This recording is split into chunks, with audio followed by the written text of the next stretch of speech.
Muling umalingaw-ngaw ang putok ng baril sa bahagi ng Purok Manga, Barangay Malinan, Kidapawan City. Umaga kahapon, Abril 27, matapos magkasagupa ang matauhan ng Kidapawan City Police Station at 72nd Infantry Battalion ng Philippine Army laban sa humigit kumulang 15 hindi pa nakikilalang armadong kalalakihan. Ayon sa ulat, nakatanggap ng impormasyon ang mga otoridad dakong alas 9 ng umaga hinggil sa presensya ng mga armadong lalaki na puwersahang kumukuha ng rubber cap lamp sa isang lupain.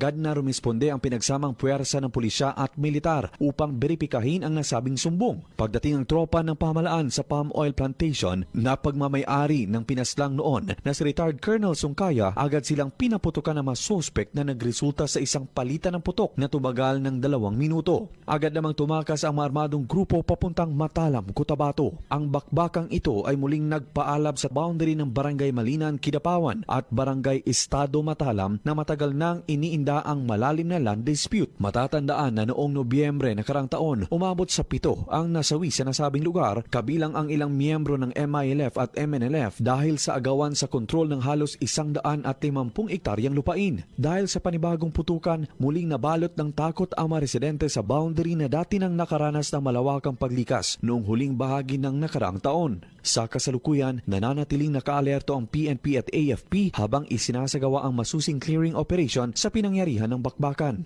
Inaasahan na magpapatuloy ang mahigpit na pagbabantay ng militar at pulisya sa sensitibong hangganan ng Kidapawan at Matalam.